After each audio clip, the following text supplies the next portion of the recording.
Hello, I'm Matthew Worrell, and this is my teaching session for my Methods and Techniques of Teaching Health Education class. I'll be teaching college-age students about stress and stress management. To begin, we'll be going over class objectives. When people think about stress, they mostly think of distress or the negative stress. So the goal of this lesson is to understand what stress is and the different types of stress that is involved. After the end of this lesson, students should be able to discuss stress and the varying levels of stress. To show that they understand, they'll need to be able to compare stressful events as distress or as eustress. We'll start with the textbook definition of stress, which I found at the English Oxford Dictionary's website, which states stress is the state of mental or emotional strain or tension resulting from adverse or very demanding circumstances. This definition doesn't mention eustress or distress or any of the varying levels of stress. After we go over this definition, we'll begin an exercise called the Solo Cup Challenge.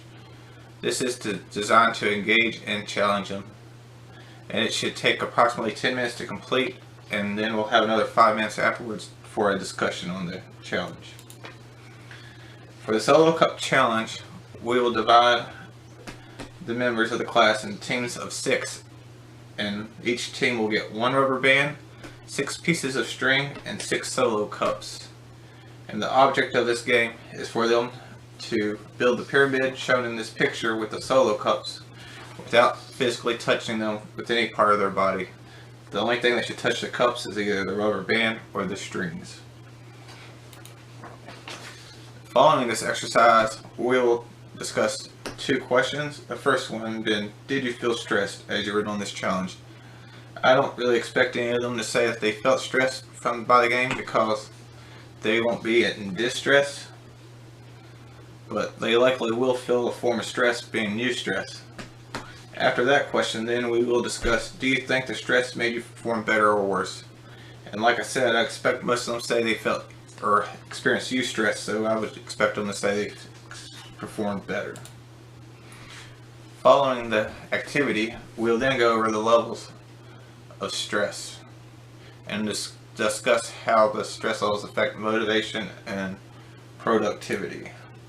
This chart shows there are 3 levels of stress. The first one being calm or bored, where the stress isn't really affecting you one way or another. The second level would be eustress, where the stress is actually helping you perform better. And the last one would be distress, where it is negatively affecting how you are performing. Following that, I'll introduce the terms for these levels of distress and eustress and define them. Firstly, eustress is positive stress and occurs when your level of stress motivates you. Distress would be the negative stress, and it occurs when your level of stress is too high, causing a negative reaction. From this, we'll move on to a group brainstorming session, which I expect to give them about 10 minutes to answer the following 3 questions.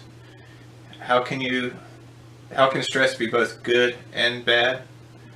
What do you see as the biggest stressors for students? And what can you do to keep stress at a comfortable level? Following them breaking into groups and answering those questions, we'll have a 10-minute discussion, and we will look closer at how each group answered these questions. After the group discussions, I will then lead a lecture, and we'll look closer at both eustress and distress. I'll start with eustress, and we'll go over some of the indicators.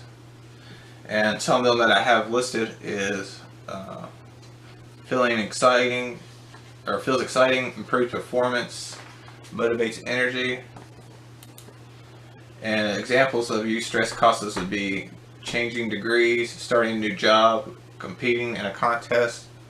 But after we go through all the examples I already have listed, I'd challenge them to think of additional examples.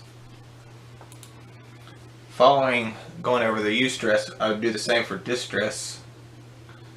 And some of the things distress does is causes anxiety or concern, feels unpleasant, and decreases performance. After that, we'd go over the examples of distress causes, and some of them would be academic pressure, family issues, conflict in relationships, social pressures, unemployment. And then I would challenge them once again to think of additional examples. Following the lecture, I would then ask 3 questions to see how well they or what they learned during the class. See how they understood. The first question would be, in your own words, what is stress? That way I could clarify that they understood what we discussed, and if needed, I'll clarify it for them more. The second one would be, what are some examples of eustress? And then I would, to verify their understanding and application of the lesson. And then I would do the exact same for distress. Following these 3 follow-up questions, I would want to drive home that stress can be positive if it is managed. I would challenge them to find a song that helps them relax when they are feeling stressed. For this teaching session, I try to incorporate multiple of the learning intelligences. The first one I put in there was mathematical through the Red Solo Cup Challenge. That one challenges them to think about how to accomplish that objective. The second one I got in there was interpersonal through the brainstorming session, because they had to work in a group with each other to come up with the answers. I got verbal in there by doing the lecture and having them listen to what I had to tell them. And lastly, I was able to get musical in there by having the homework session where they had to come up with a song that helped them feel less stressed.